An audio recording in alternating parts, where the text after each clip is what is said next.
Hey, what's up, everybody? It's Will Kern from Endless Entertainment, and welcome to another edition of Hashtag Event Icons here on Wednesdays at 5 p.m. Eastern. I'm really excited for today's show. We have an absolutely awesome panel who's going to be rocking and rolling, talking about event tech and how we use it to engage audiences. For those who have never tuned in before, this is Hashtag Event Icons, where I bring in the coolest, the most influential, literally the icons of the events industry for your chance to ask them questions, for us to really get to know them and, get a little tidbits and knowledge here and there. So if you haven't tuned into the show live, if you're watching the recording, you're going to want to be here at 5 p.m. Eastern on Wednesdays on the platform called Blab. And because of this, it's a little bit different than most podcast shows where, me as the host, I'm going to ask some questions, but really it's all about you, the audience. During the show, on the right-hand side, there's a chat panel. If you type /Q, you can actually ask us questions, and we will be here to answer them for you. So that's what it's all about. So ask questions throughout the entire time and everything like that, because we'd love to answer your questions. So another quick housekeeping item before we get started. If on the left-hand side, there's a Tell the Little Bird, post a little tweet, post on Facebook. If you can share this with your friends, we would love to have you bring in your friends so we can get more people chatting in that chat on the right-hand side, asking questions and everything like that, because it's all about the live show and really awesomeness. So before we get any further, let's get our guests in here because they're just so awesome. So the first guest in the house is literally a legend of event technology, Liz King in the house. Liz is the foremost expert in event technology by far. She is the founder of techsytalk, which is an absolutely awesome site where they talk about everything technology related as it comes to the events industry. And she's definitely one of those icons of the events industry. And what's really cool about it as well is that she knows so much about event tech that she actually created a conference for techsytalk called techsytalk Live, where all they do is talk about event tech. So thank you so much for being here, Liz. Thank you for having me. Hi, everyone. Awesome. All right. So the next guest that we have, not just one guest, but we have three other guests. Our next guest is Mr. Sean Holladay. Sean, if you can tune right on in. All right. Sean is actually a fellow Arizonian, so we're enjoying the warmer, quote unquote, weather here in Arizona right now. And really excited to have Sean here because he's one of the co-founders with his brother Tim of Crowdmics. And if you've never heard of Crowdmics before, my gosh, Sean's going to definitely have to explain what it is a little bit further, but it basically turns your smartphone into a microphone. So really all about event engagement. And I want to congratulate you so much, Sean, because you guys were actually the event technology of the year this year. So literally in the house, we have one of the top event technologies. Thanks. So thank you so much for joining us, Thanks, Sean. man. Awesome. And then last but not least is Miss Laura Lopez. Laura is the community manager over at Social Tables. Social Tables, if you've never heard of it before, is really an industry-changing technology. Basically allows you to create better layouts for your events, help you figure out where everyone's going to be seated. She can definitely talk about it a little bit more, but it is a really cool technology that we use over at Endless as well to really come up with how do we organize everything at events. And they were actually a finalist for the Event Technology of the Year award as well with Sean. And we are just so pleased to have Laura here because she's talking about all the time on the blog, on social media about event technology. And we're just really excited to have you. So thank you so much for being here, Laura. Thanks for having me. Awesome. So again, thank you to all three of you for being here on your busy schedules. And I want to just jump straight in so we can get talking about this. And I always like to start off this question because it's probably, you hear the most interesting stories about how people ended up doing this. But just starting with Liz, what got you into the events industry? I think like a lot of event planners, I just kind of fell into it. We were, I was in an administrative position realizing that I didn't want to do what I had studied in college. And I didn't know what I wanted to do. And I happened to be the administrator at Columbia University on the events planning team. So I just kind of was looking over. I'm like, I can make the name badges fine, but whatever you guys are doing looks way more interesting. And that was the first time it clicked for me that could be a career. So I worked there in events for 5.5 years. And then I started my own company through Twitter and just a million different kind of things that came together to make Liz King Events what it is. And then we eventually launched techsytalk. So that's how I got my start. Can't hear you well. and that's what I get for muting my microphone. I was gonna say so technology. So social media was a huge influencer to get you to do what you do now. So if you mentioned Twitter, if it wasn't for Twitter existing, do you think you'd be doing what you do? I would probably be in the events industry. I don't think I'd have my own company, at least not yet. I started a Twitter account called Liz King Events just to learn about the industry. And then I was getting client inquiries and telling people, no, it's not a company. And I would just refer them to somebody else. And then I realized maybe I could do this, So that's how it all got started. So I don't think Liz King Events definitely wouldn't be 5 years old at this point if I didn't have Twitter and blogging and Facebook and all that. But back in 2009, 2010, Twitter was a huge tool. Totally. Awesome. Very cool. So Sean, I'm really fascinated to hear. So what caused you guys to get into the events industry, start Crowdmics and everything like that? Yeah, we were just sitting in probably one of Liz's meetings. Maybe it was one of hers. We're sitting in a meeting. No, it wasn't Liz, because the next sentence would not be you. We're sitting in a meeting and couldn't hear somebody, right? Just you're literally your typical, 3-4 rows away from me. And we thought, man, this doesn't make sense. It's 2013 at the time, and you can't hear what somebody has to say. And so we created Crowdmics. We thought, let's go find the solution. There was no solution, so we created it. And the reason we got into the event industry is because it solved a problem. We saw that conferences occur a lot, millions of conferences a year all over the world. And so we approached that market first. And that's kind of how we stumbled in. I'm actually a nurse, an RN, before the event world. So I'd probably been to maybe 2 conferences in my life before starting the company. So just still learning from awesome people like Laura and Liz and Will and many, many others. Awesome. So if one of us just suddenly, probably I'm the closest, but if we pass out, you're going to save our lives, right? Oh yeah, I got you, man. Awesome. Very cool. And then, did you ever foresee yourself ever being in the events industry? I mean, like, were you a tech guy first and then kind of like moved in? I didn't even know the event industry existed. Literally, I didn't know that there was a reason to like organize tables in a room, I literally just did not even know that it existed. And until about 2 years ago, and started figuring out some hashtags. Liz was a very early adopter and a believer, and she kind of helped guide us and teach us in some of the Twitter stuff and other influencers. And we've just been students of the industry and been fortunate to get some recognition, but also just make some new friends, which is cool. Awesome. Very cool. Well, welcome to the events industry for sure. We're so happy to have you here. Thanks. Awesome. And then Laura, tell us, what got you involved in social tables? What brought you to the industry and everything like that? So I am the community manager at Social Tables, which is sort of one part marketing, one part events, one part the voice of the customer. And we have 80,000 of them worldwide. So there's got to be somebody who's sort of at the helm of it. So Social Tables actually found me. And I was sort of in the same boat. I didn't really know that the events and meetings industry even really existed till I got here. And I'm quickly learning, there's people behind the scenes, but they make it look seamless. So I've been learning a ton while I've been here. But the way that Social Tables got its start, our CEO, Don, he was attending a destination wedding all by himself and thought to himself, hey, how great would it be if, people who had social or public social media accounts that they could link up and you could see who are your other, NYU alums, who can I meet, and making the experience a little bit more meaningful. So we started off as B2C, but we have since moved to B2B. So we're working with, big customers everywhere, Hyatt. We're trying to work out a deal with Hilton.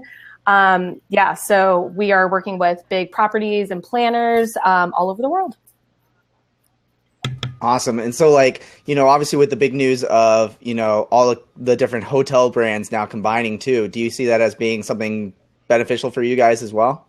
Oh, absolutely. If there are a couple of chains that, really love us and you get them in a room with people who've never heard of us, typically, if they've had a really great experience, usually the selling does itself. So we see that as definitely being beneficial. But we also want to make sure that the software is the best fit for the property or the planner. So we try to work with them to figure out what's the best course. Very cool. Yeah. Very cool. Awesome. Well, man, I mean, just such a powerhouse of technology in the house today, right now. I'm curious to know, since we're primarily talking about Vantec today, what was it, and feel free to chime in any order. We don't have to go in the same order at all. What got you into technology specifically versus, for example, some people go down the route of wanting to plan weddings or like, oh, I like the catering aspect. What got you guys down and, so focused on event tech? Ours was do or die. I guess I'll go first. That is exactly what we are. I have never planned. I don't think I could ever plan a wedding or an event. What goes into that is amazing. We, kind of come from a different perspective where we weren't in the event industry and trying to innovate and find different tech. I mean, we just came with an idea that we thought was innovative and solved a problem and fit into the event tech, the event world. Event tech is what we do and where we'll thrive. Right now we're very B2B and very conference, driven, but we're also seeing interest from venues. We're seeing interest from universities. We just landed 2 universities who are going to start to use it in the classroom. So event tech itself is going to be our start, and we've, had a good run here, but we're also looking to get a little deeper than just the event world. Laura, Liz? I'll jump in. I guess for me, it was just, I kind of fell into it. I had like this Twitter account and we had the beginnings of a business, and BizBash actually came to us and asked us to do the social media lounge at their big expo in the center of the Javits Center. And I was like, oh yeah, definitely. And then I turned around and I was like, what's a social media lounge? And they said, well, we don't really know either. Let's just invent something. So we came up with something. And that was really the first time that I realized, wait, there's a lot that you could do here when you start integrating the events world with hashtags and social media, and then you take it to the next level, mobile apps and Crowdmics and social tables and all of the different products. And then I was just getting really excited about it, kind of geek out because that's how I am. And then I would tell other planners, and planners would be like, well, what's Gmail? I thought, oh, there's a niche here. Like, we have to educate people and we have to get the word out because it's new to all of us. I mean, none of us have been in event technology for 50 years. I mean, there's some people who have been doing it a lot longer than the 4 of us here, but it's evolving all the time. So I think for me, it's just, I was one of those like geeks. I had AOL before anyone else. I would like log on to my chat and no one else would be there because no one else had accounts. That's just some of us like technology more than others, I guess. I grew up on AIM too, so I'm all with you on that. Me too. This is just like the next generation, 20 years later. Awesome. Very cool. Very cool. There's a good question, real quick, while you still got Liz, coming in from Max Lowy. What is, it's a good question because I do our social stuff. There's 4 of us in the company. I guess it goes to Laura too. What do you guys think? I would say so. For those who don't see the question is, what do you think the best social platform for event promotion is? Sorry. Yeah, no, I think it sort of depends on what your strongest social network is for you. And I think it varies. So a lot of planners, they have a very visual end product. So Instagram might be the best route for you. For social tables, our best is actually a combination of Twitter and social, and then also email, which is not really a social platform. But when we're doing event promotion, those are our 2, breads and butters. So we usually go that route. But I think it really varies. So I think if you have a visual product, something like a Pinterest, an Instagram, a Twitter would work really well. But I think it just really varies person to person.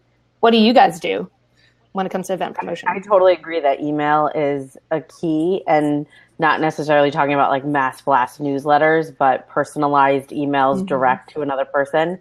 And I used to say Twitter was the best social platform for marketing, but honestly, I feel like it's so filled with so much noise now, and it's very hard to get messages across and really genuinely connect with people. So I've been having a lot of success on Facebook, and that's really challenging, especially for bigger brands, because it's a very personal network, and it works really well for me because we're Liz King of Liz King Events. And so there's someone direct to connect with. And I've had to play a lot with privacy settings. Like, I'm friends with a lot of people on the events industry on Facebook, but they don't necessarily see everything that my close friends and family see. So you kind of have to play with that. But I've really found great community building on that platform because people like to see what happens in your real life behind the scenes of the company too.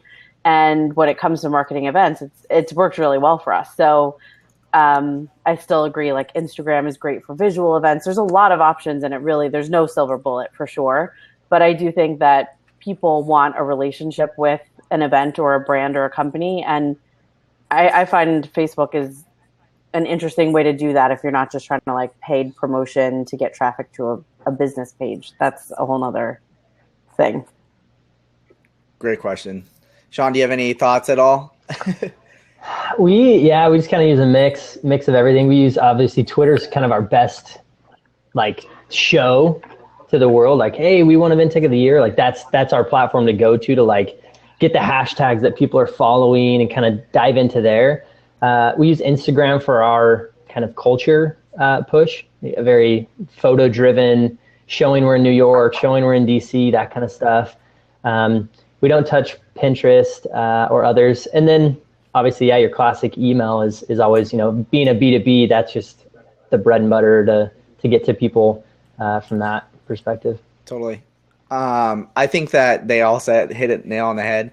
So I personally don't do any promotion for events.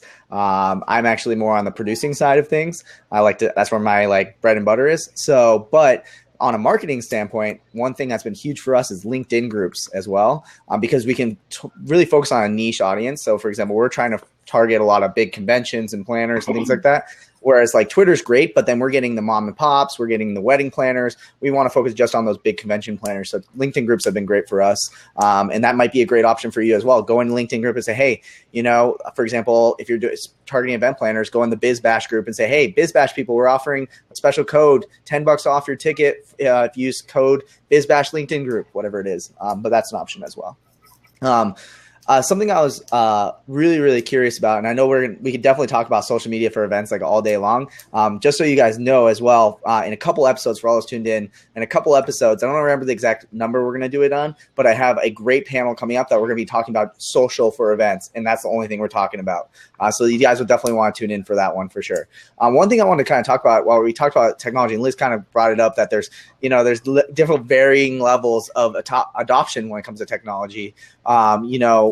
Have you guys ever found that there's been issues with adoption, or is there certain tips and tricks that you guys have for getting it so event tech is more adopted across the events, especially for, Laura and Sean, you guys created a technology that actually gets used by planners on a day-to-day basis. Is there anything that you guys have as tips to make it more adoptable for every age range and technology understanding?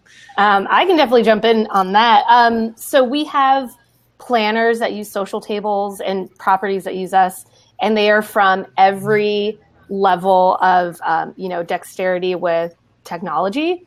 So really what it comes down to is just understanding what that person's problem or issue that they're trying to solve with technology, and then just kind of working through it. So there's some planners that we sign on board, and they barely even need training. So it's great that it's kind of out of the box. They can just get to working with it. But there's some other people where, they may not get it the first time around.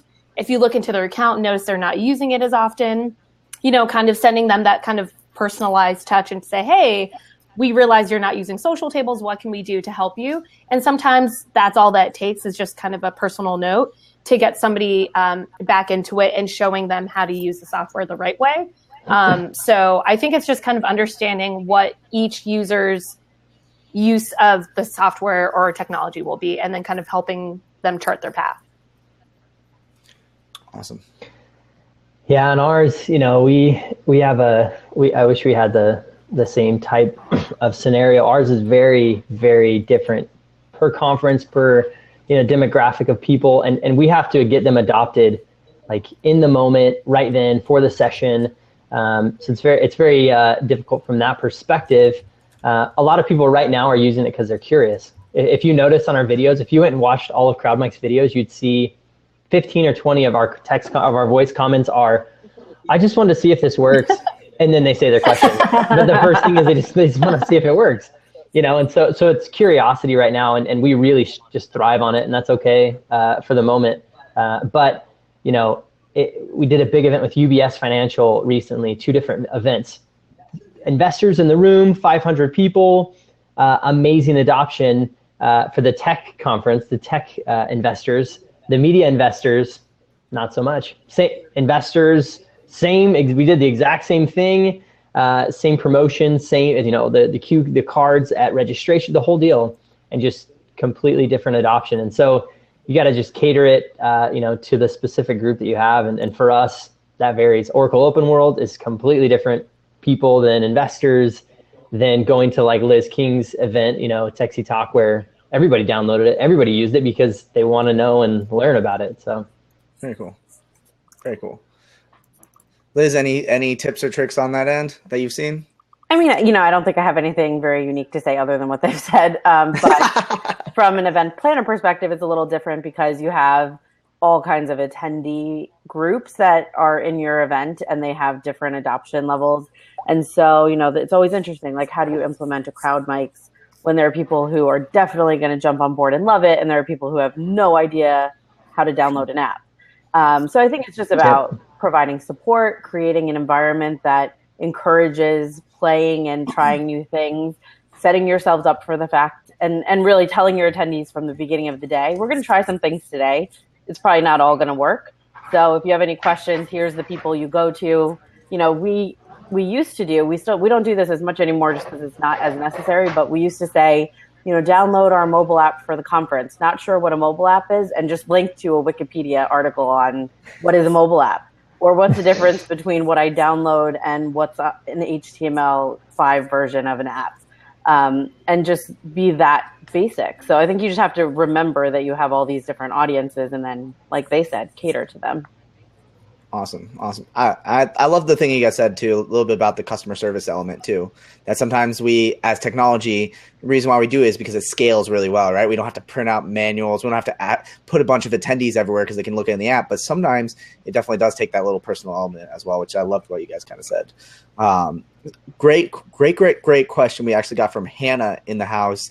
Hannah had this really great question that says, where do you find fosters the strongest, most engaged followings to actually motivate people to take action or show up somewhere? So, and then she mentions Twitter, Pinterest, Slack groups, LinkedIn, somewhere else. So is there any platforms that you guys have seen that have actually been really good, that people are actually motivated to get something done? I can jump in. So I'm the community manager at Social Tables. So really what that is kind of getting granular and talking to people one-on-one, understanding, just generally like what kind of pain points do people experience, do they like technology? And then, understanding if we can help them or not. I talk to non-customers, I talk to customers. So when it comes to actually getting out there and trying to get the most engaged followers to actually show up to an event, I think that's really kind of what you're pushing for, is having somebody show up for an event. I would say that there's a great social media guy out there named Gary Vaynerchuk, and his philosophy when it comes to social media, which honestly is applicable to events as well, is it's little touches that lead to that big right hook. So if you have a big event that's happening, say, December 2016, spend all the previous months with engaging with your potential audience or your community. And it could be people on Facebook, Pinterest, Twitter, wherever. And like I mentioned earlier, just figure out what is your strongest or most engaged audience and where they live, and then just talk to them. I love that you mentioned Slack groups. We have, I'm actually part of a community manager Slack group, but it's super engaged. It's people all over the world, and people are on it all the time. And anytime there's an event, we have a private Slack channel. And for those of you guys that aren't familiar with Slack, It's sort of like an aggregated chat app that you can make private rooms. We have private rooms for people who get together and play golf. We have people who are into, hip hop and rap music. You can have one for all your account managers or salespeople. But we have a private one. So anytime there's a big event coming up, people can post it there. And then that's been great for them and for our entire group. So if you have like a local community that you want to build, wherever you may be located, Hannah, where are you located, by the way? I guess you can throw that in the San Francisco. Awesome. So you could even create like a private Slack channel for, event planners in San Francisco, and then just work with them and have people recruit, other people to your group. And then that's how it'll snowball from there. So that was a little long-winded, but yeah. I loved it. Cool.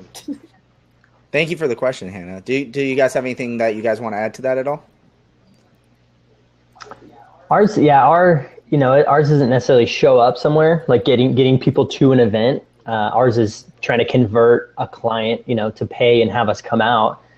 We found LinkedIn extremely engaging and successful to connect on that professional level, kind of pitch them and approach them and show how like companies and like people have done and used Crowdmics successfully.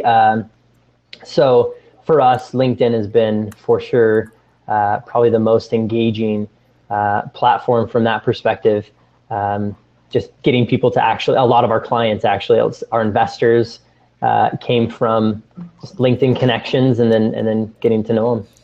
Sean, because I know we can probably just link to the video because you did that awesome video with Events Uncovered about how you used email to kind of and how you LinkedIn hacked people. Can you give people kind of a quick like high level summary of what you kind of did to hack LinkedIn to get some of the contacts you got?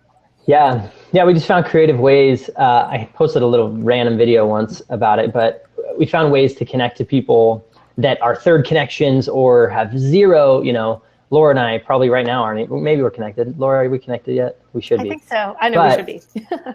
Yeah. So I could go and find Laura. Oh, she's at Social Tables. I want to connect to her, and just some creative ways to kind of find friends that she has that I have.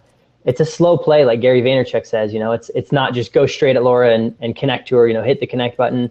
It's Liz is connected to her and she's a friend. I'll go through Liz and not necessarily get Liz to say, hey, yeah, here's Laura, but if we're mutual connections, then Laura sees that and says, oh, if Sean knows Liz, then I should know him. And all of a sudden it starts to snowball. And then we like to saute things over here. We like to let things sit for a little bit. Once you connect on someone, even if they're like, Zappos, we did a big event at Zappos. I let it sit for like 2 months. I connected to the person I wanted and I knew I could do it, but I let it sit so that it didn't come across salesy. And like the second they connected and like, oh, they connected. Hey, what's up, Laura? We're going to be in DC and we're going to blow your mind and we're going to use Crowdmics for internal events at Social Tables. Done.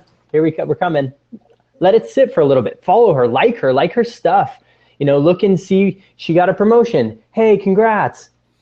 And then when the timing's right, you make the approach and you close it. And that's how we did Salesforce's Dreamforce, Oracle Open World. We closed investors.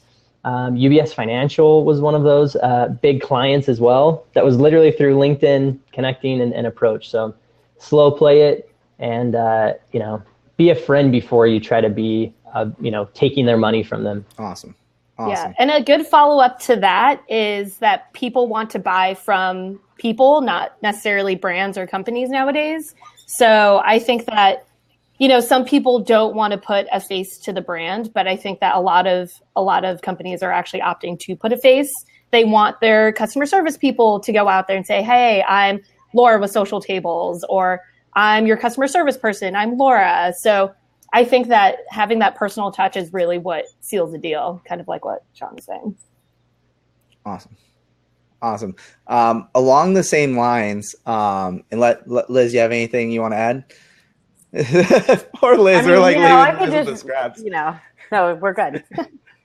Cool. Well, so Claire from Social Tables, who's in the house, so we got some Social Table love going on right now.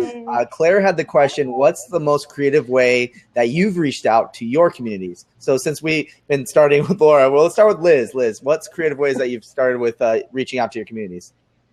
I wish I had like an amazing idea to tell you. I feel like reaching out to our communities, the things that have worked are so boring. So you're not going to want to do them. But it really is about understanding who your audience is, who do you want to have come out to your events, or who do you want to engage with you. And then just like Sean was just saying, whether it's on LinkedIn, Facebook, Twitter, Pinterest, email blasts, personal meetups, coffee dates, really getting to know them.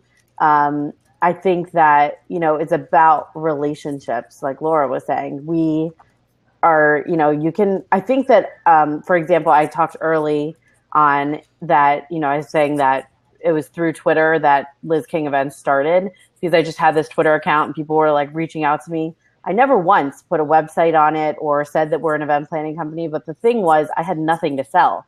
So I was just talking to people about event planning things because I wanted to learn.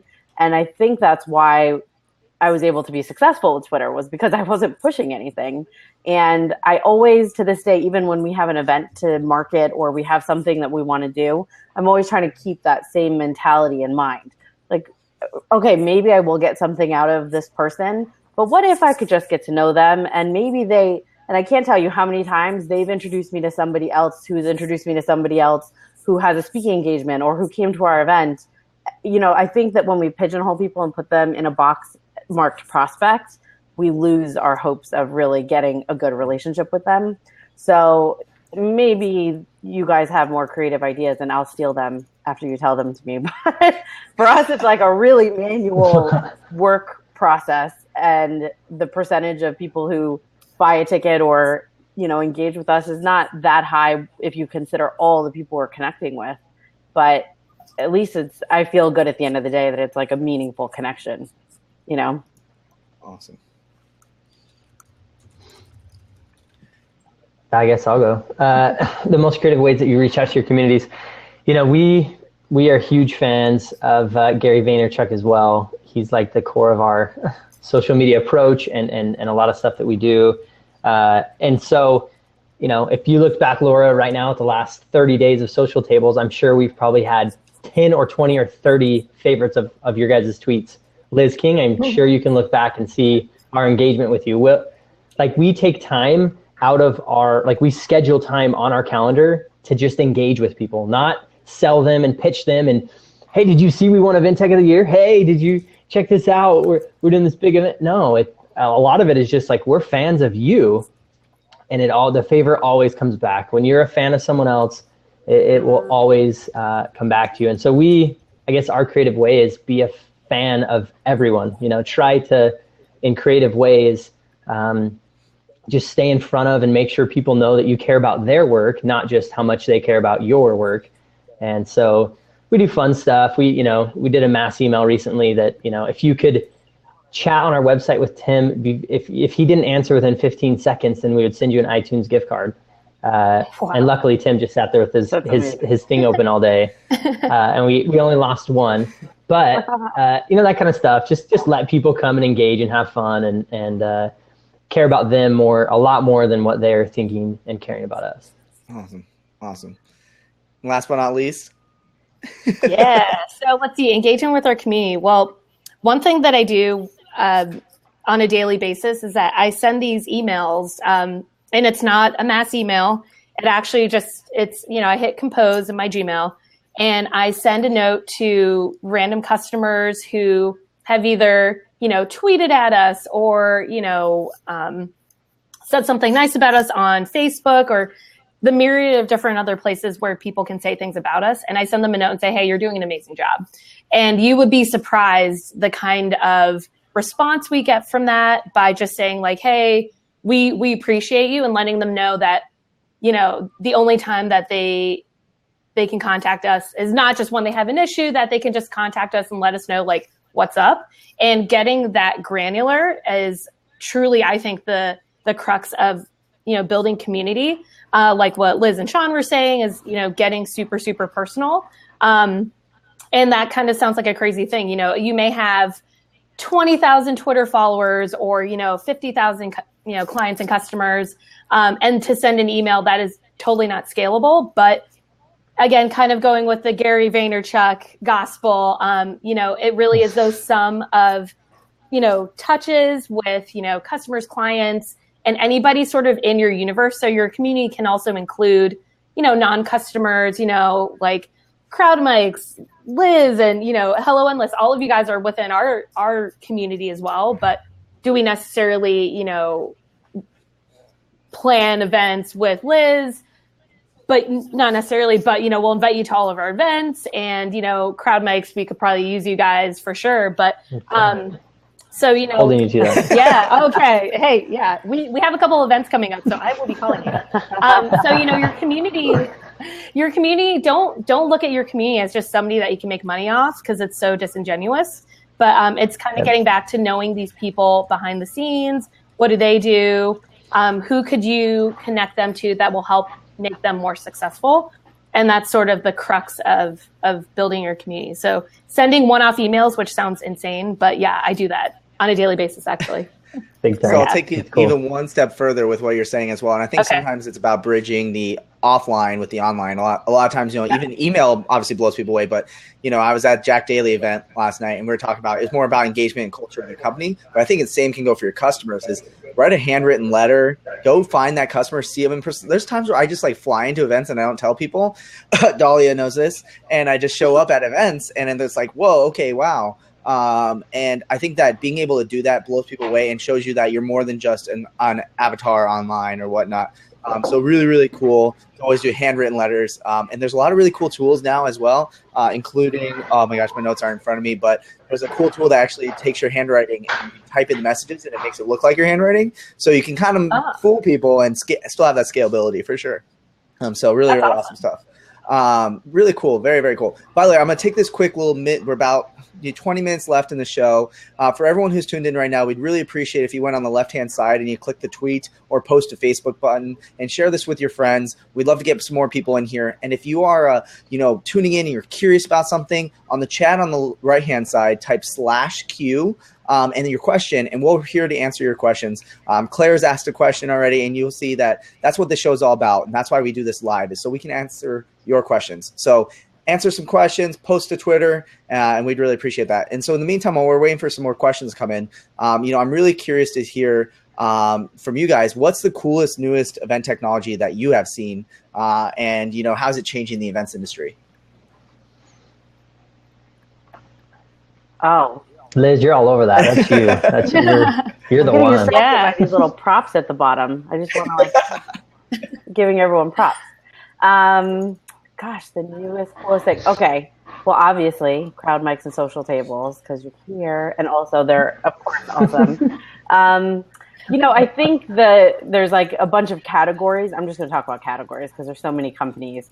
But I think data is a huge thing for 2016. And any company that allows us to understand and collect and analyze data and use it, because all the things that we've been talking about so far are about getting to know people and creating relationships and creating communities. Well, how do you do that if you don't know who people are? I cannot tell you how much time. Ed is on the stream too. We work together, and I'm sure he could tell you how many countless hours we've spent cleaning databases. And it's a very messy thing, especially for a lot of event planners who have millions of lists of people from various events and things. So we do an Event Tech of the Year contest, and the winner was just announced today, and it was a company called Quick Tap Survey. And they really allow you to do all kinds of cool things with leaderboards and collect data in all these very interesting ways, and then allow you to analyze it. And I think we're going to see a lot of interesting things happening in 2016 with companies that allow you to pull in your data from registration lists, newsletters, social media, and make some sense of it. I mean, there's some really big enterprise platforms that allow you to do this, but for your average independent or third-party planner, or for a planner who works in a small company, these are not accessible tools for us. So I think we're going to see a lot more of those options come available. Ed says we've spent 12,000 hours doing data. I think that's an underestimation. It's true. And 15 minutes. Okay. Yeah, approximately. Approximately. Yeah. Awesome. And we'll link to those in the chat. So then that way, what was the name of that app? Quick Tap Survey. I'm going to put it in there now. Quick Tap. Awesome. Perfect. Thank you, Liz. Sure. All right. Sean, Laura, your favorite newest technology? It's a tough one. I actually just talked to one of the early hires with a company called Fastbar.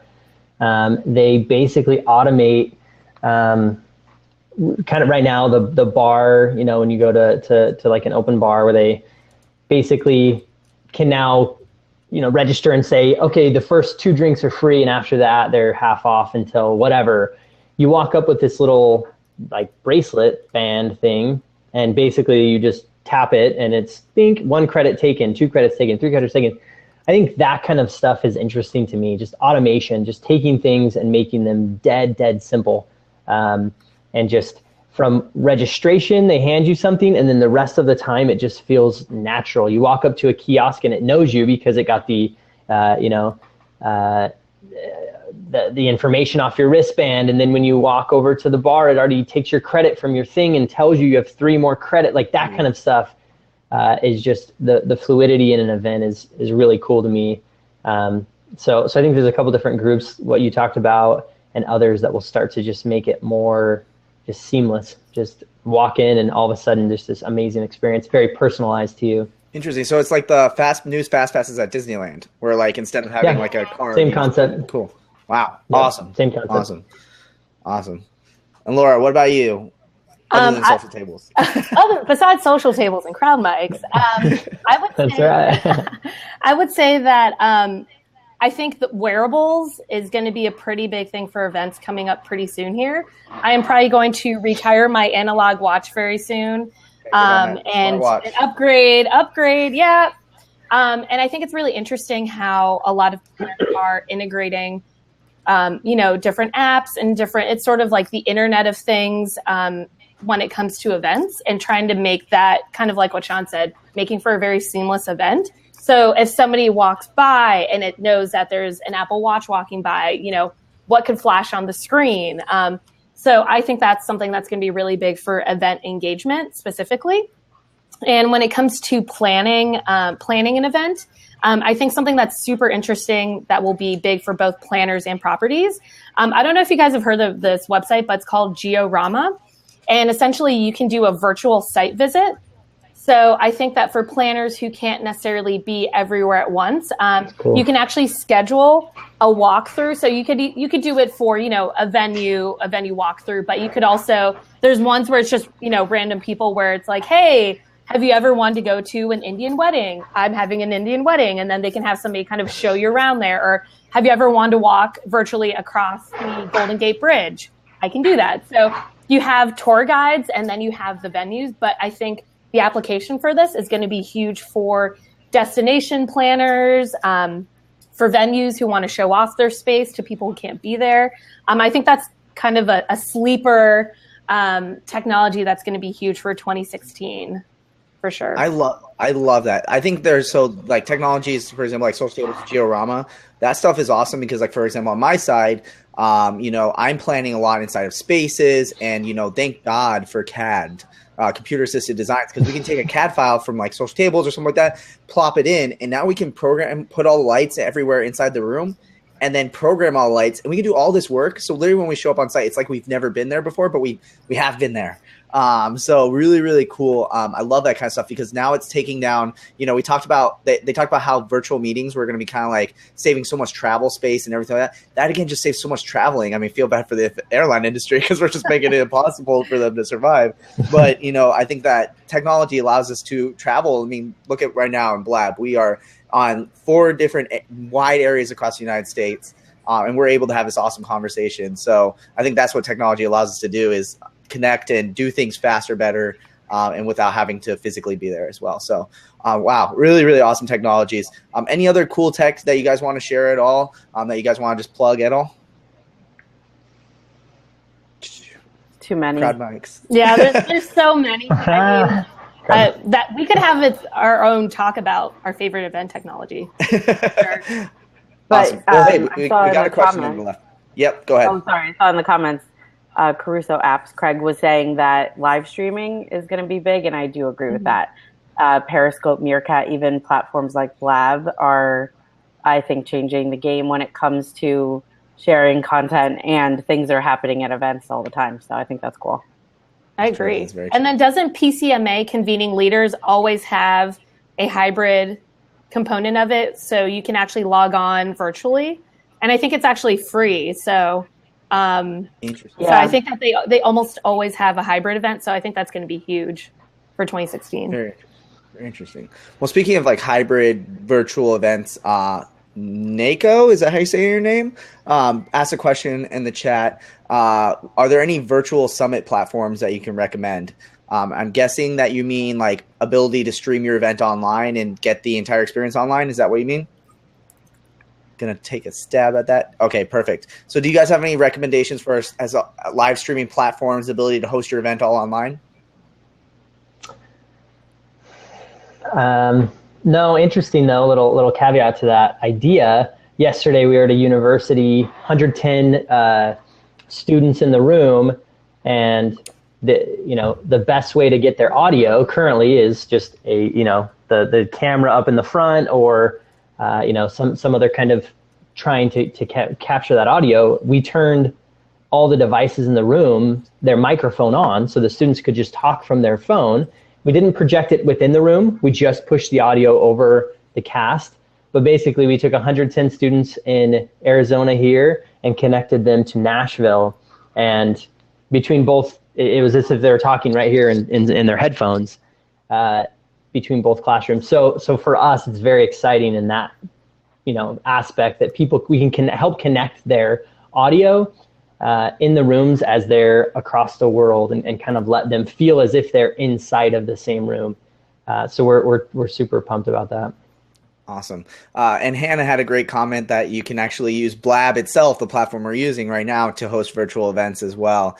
So maybe we'll have to get Hannah on here soon to talk about Blab. And so then that way I can geek out on Blab. Because that's when everyone says new technology, I always talk about Blab, but just feel like I'm getting like a broken record every episode saying how much I love this platform. So awesome. Cool. Well, moving on to, I think a really important question. I think this will be our final question before we move on to resources and everything like that. Do you guys have any opinions on this idea? And I know Brant talks about this a lot, the guest that we had last week. If you haven't watched it, go to the blog to watch last week's episode. But is there such thing as too much technology? Yes. That's all I'm going to say. Mic drop. Yes. Yeah. Okay. Any thoughts on why there can be too much technology at all? Have you guys seen a story to tell where you saw there was a use of too much technology? I mean, I definitely did, yeah. Oh, sorry. Go ahead, Sean. No, Iowa School Board Association. Not a good fit for Crowdmics. Didn't know that. They thought it was good. We thought it was good. Thought that, a paying client, we were excited about it. Good to go. We got there. It just wasn't, a lot of people didn't know their iTunes password. A lot of people didn't know, how to download the app, then try to getting them on the Wi-Fi. Some of them had never connected to a Wi-Fi network. Like, how do you own a phone and not connect to a Wi-Fi network? So in that scenario with that specific group, just too much tech. They just needed to show up, have a piece of paper handed to them, and do their event and focus on the content, where we were distracting them, trying to get them on this mobile device, really forcing it. And so in that scenario, from our perspective, it's just too much tech. And next year we'll definitely tell them, a no-go, just because we don't want to try to force it again. So I think maybe not too much tech, but forced. Right? In the right situation, there's never too much tech, right? Laura, Liz, myself, you, you couldn't put too much tech on me. I've got a watch that's buzzing me 24/7, glass, that kind of stuff. But do that to my mom, and she's like, what the freak? I just want my phone to call somebody. So Awesome. Very cool. Well, we only got, I think that was a great summation of the technology side, and the mic drop for sure. Yes.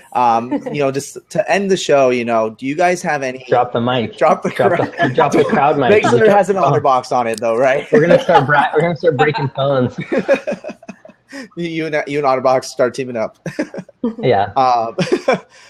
Do you guys have any, to end the show, any helpful resources? It doesn't have to be tech related. It can be anything that you guys want to share with the audience. As you guys are kind of coming up with them, if you can throw them in the chat on the right-hand side. I'd love to hear what is the coolest resources that you guys have to making planners' lives easier and everything like that. They're all going to pull up the bookmarks right now. So I got to give a shout out to Laura for pulling this in. But Gary Vaynerchuk, just a huge resource. Jab, jab, jab, right hook, crush it. Thank You Economy is probably one of my favorites ever. Just really good resources to like be a human again. To remember that even though your boss tells you got to sell, and Liz's life depends on her selling because it's her business. Same with us right here.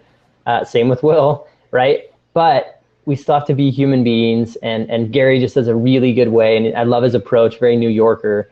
That's my number one resource that I could give to people. A lot of people don't know about him. A lot of people do. Gary Vaynerchuk is, go read his books, go listen to his stuff. So I was gonna say, do you recommend his books? Do you recommend any like social media networks to follow him on? So I watch his YouTube channel like crazy. His YouTube channel is really good. He does the Ask Gary V show. But is there any the books? Do you recommend anything else? I wouldn't start on Ask Gary V. Laura can probably jump in. She's a fan as well. I wouldn't start on Ask Gary V just because you have to be a fan to like really get it. True. I would probably start with Thank You Economy. Honestly, that's kind of the basis, and then crush it, and then jab, jab, jab, right hook. He's also really, really great on Periscope. So for anybody who's not using Periscope and just wants to feel out the app, follow a couple of people, and I would definitely recommend him because he posts fairly regularly. And it's just little nuggets that he throws out there. So it's almost like Ask Gary V on YouTube light. So he's logged on for just a handful of minutes. So you can get really, really interesting nuggets from him, from his Periscope. But I personally would recommend reading Jab, Jab, Jab, Right Hook, especially if you're using social media for events, because it's just going to teach you everything that you need to know about engagement, why your follower number is not the end all be all number, and lots of other things. So, I think his book is great. But all of his books are great. Agreed. I'm a fangirl. I can't help it. Oh, yeah. That's right. Awesome. Any other resources that you want to share, Laura, other than Gary V? Yeah. Actually, Dahlia stole my thunder. Thank you, Dahlia. Product Hunt. We were talking about apps and can you have too much technology? If you're one of those kinds that is very fearless when it comes to technology, I would definitely recommend taking a look at that. Sign up for their email list. It's very uninvasive, and it just gives you really, really interesting groups of different types of apps. So if you're looking for one for music, one to help you aggregate your Twitter account and create lists, event planning apps, all sorts of areas of interest, that's a great website to check out the different apps that are out there. Somebody mentioned that the iTunes store does a really bad job of flushing out all of the really non-useful apps. And I completely agree. So I would say Product Hunt is a great place to go. So definitely check that out. Also, BizBash, I love their website. I go on it almost daily to kind of keep my finger on the pulse. So if you guys are not reading that, definitely recommend that. But that's events related for sure. Awesome. Liz, any cool resources? You're like dropping them like crazy. Putting them in well, it's easier to click, Everyone has techsytalk because I'm on the chat here. But I like especially tuning into things that are outside of the event industry. Like in the event industry, event manager, blog, meeting, pool, techsytalk, all of that's great. But Wired, Mashable, and this, of course. But, Mashable, Wired, Inc. magazine, I get inspiration from what other people are doing. And I think that there are a lot of people outside of the event industry who are doing really, really interesting things with technology and customer service and social media. So to whatever extent you can be inspired by, I think sometimes we get a little cooped in the industry and you just focus only on event resources.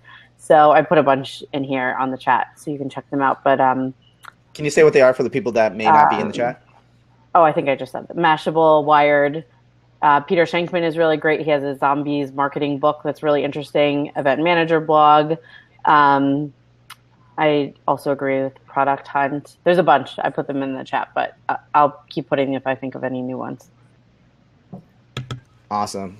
Yeah, I'm a huge product hunter. One of the things that you guys were kind of talking about was that they have a lot of apps on there. But for those who don't know, they also have a book arm where they actually people upvote good books and share good books, as well as there's one for podcasts. So if you're really into podcasts, Lots of them on there for sure. So just so much awesomeness on there. So thank you guys so much for sharing all those awesome resources. And I almost skipped over this question that I've been meaning to ask, and I want to ask everybody that comes on the show. If you guys had one tip to only share with planners, what would be your one tip to making their planning process way easier? Use social tables. Yeah, that's right.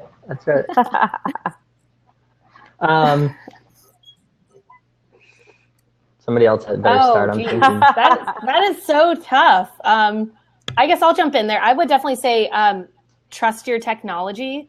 If you are always trying to find something better, you're not really sure about it, you're not really going to use it, then you're essentially doing two jobs. So if you say, for example, you're using social tables and you're diagramming by hand, but you're also diagramming in social tables, you're never going to really adopt one or the other. It's going to drive you crazy. So I would say trust your technology.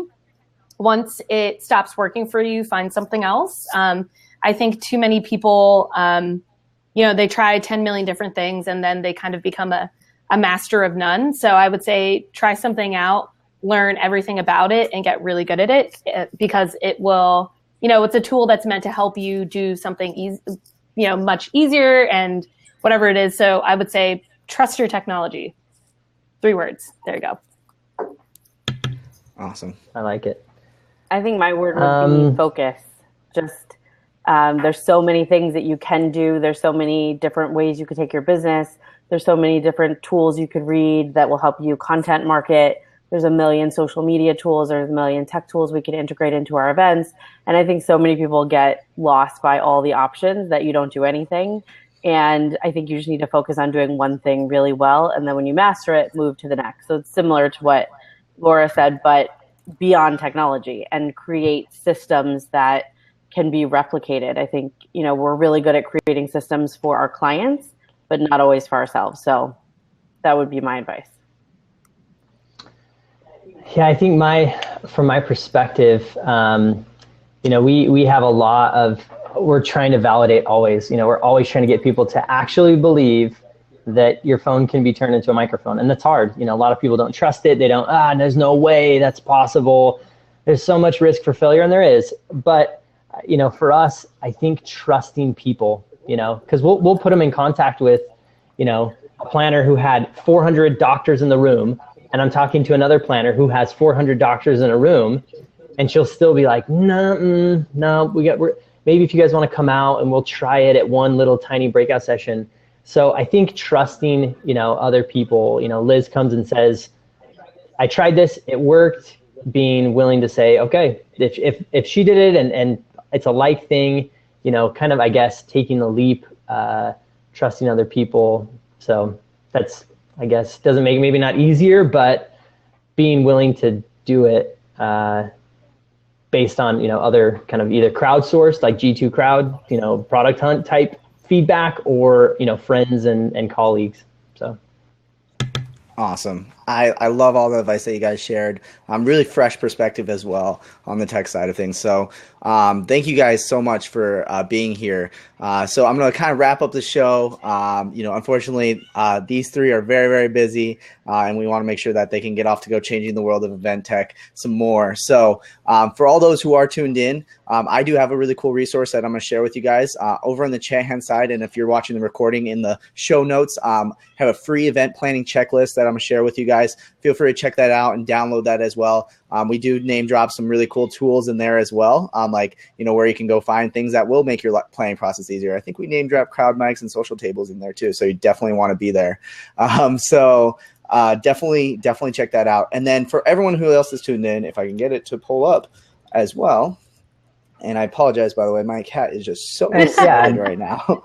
She's just... And thank you everyone who tuned in. I mean, it's always cool, This is like awesome. People come and listen, and I'm obviously a fan, and me and Will go back, but like, it's cool to see, these random faces I've never seen, and it's awesome to get to know and kind of start to exchange stuff with people. You never know what's out there. I saw Nick, a familiar face, which is cool. So yeah, absolutely. Glad people came. Definitely. And yeah, for those who are watching right now, if you want to rewatch this, I posted the link on the Chehan side. If you head over to our blog, helloendless.com/blog, we'll be posting the recording of this tomorrow morning, bright and early, for you to check out with the show notes, including all the links of all the awesome resources that we shared today. Just so much resources and so many cool tips and tricks to share for sure. So you're definitely going to want to check that out for sure. And then for those who are really interested in finding out and learning a little bit more about events and you want to tune in, we do the show every single week. Yes, every single week on Wednesdays, 5 p.m. Eastern. I will even make it if I'm stuck in traffic. So definitely tune in next week at 5 p.m. Eastern on Wednesday, because we have the wonderful, the magnificent Daliel El-Jazar in the house. I know she's in the chat right now. She's going to be joining us. Dali has as well so many as fans. She has so many fans. And then Sarah Solomon will be joining us as well, and Keith Johnson. And we're going to be talking about what it's like starting your own event company. Really, really cool. Going to be talking about all the trials, tribulations, tips and tricks that it was like starting your own company. So you guys are definitely going to want to tune in for that. If you head over and you click on my name at the top left and you hit subscribe, you'll get notified every time we go live on air. And be sure to follow us on Twitter at Hello Endless, or me on Twitter, it's Will Curran. And we're really, really excited for next week's episode. So one last time, a round of applause for our esteemed panel.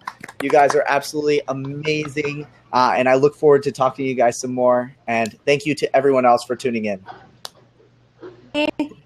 Bye. Merry Christmas.